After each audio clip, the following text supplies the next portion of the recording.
L'archivage en ligne des données prend de plus en plus de l'ampleur auprès des usagers de technologies. Il s'agit de la dématérialisation d'une information ou des données afin d'être déposées sur les supports non physiques. Cette technologie, reconnue sous le nom de cloud ou cloud computing, informatique à nuage en français, est fournie par plusieurs entreprises. Parmi elles, celle fournie par Google, Drive, offrant plus de 15 gigas gratuits pour le stockage en ligne avec possibilité d'augmentation payante. L'entreprise Microsoft est également célèbre sur ce marché grâce à OneDrive avec 5 GB gratuits. D'autres clouds sont entre autres Dropbox et plusieurs autres. Cette technologie offre plusieurs avantages. Elle permet à son utilisateur l'accès instantané aux données et leur protection contre les intempéries. Quand vous sauvegardez vos données en ligne, vous n'êtes pas l'esclave de vos données, vous n'êtes pas esclave de ces informations-là. Ça veut dire que vous avez la possibilité de garder vos données en ligne et avoir l'accès à ces données-là n'importe où. Vous allez vous trouver sans problème avec n'importe quel terminal que vous aurez à votre disposition. Et le principal aussi avantage, c'est que cela vous met un peu, en quelque sorte, à l'abri de gens un peu mal intentionnés qui peuvent récupérer ces différentes informations afin de nuire à l'entreprise. Celui-ci montre les procédures à suivre pour la création et l'utilisation de Google Drive et des clouds les plus populaires. Mon compte, comme c'est sur mon ordinateur, c'est un compte qui est ouvert, ce que je ne conseille pas aux gens.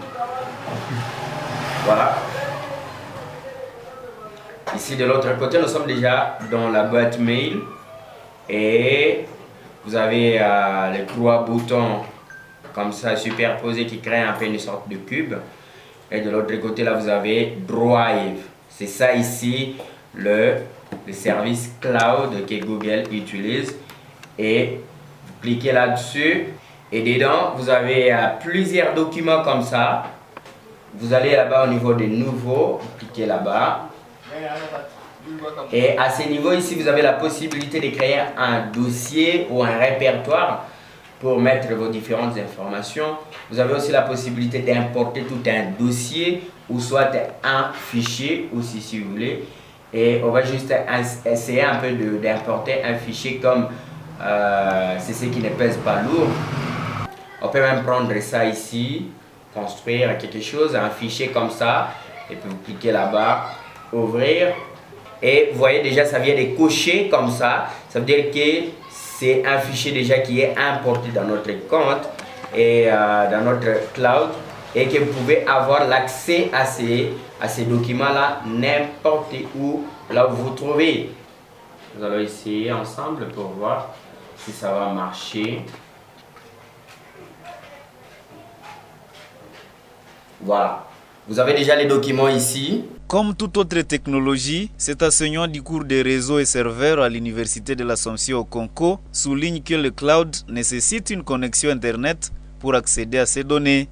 On nous dit que c'est l'informatique qui est dans le nuage, mais il ne faut pas ignorer que ce sont les informations que nous confions à certaines personnes qu'on appelle des prestataires. Ça veut dire ces données-là, en réalité, ne sont pas gardées vraiment dans l'air, comme on peut sous-attendre un peu ces mots-là, cloud en fait.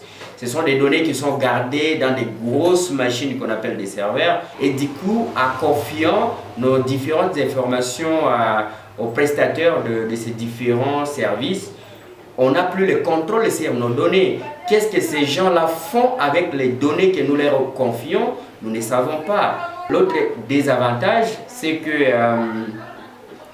si vous n'avez pas la connexion Internet, bien évidemment, vous avez sauvegardé vos données en ligne, mais vous devenez aussi victime de vos propres actes en fait. Parce que si vous n'avez pas la connexion Internet, c'est pratiquement impossible d'accéder à vos propres ressources.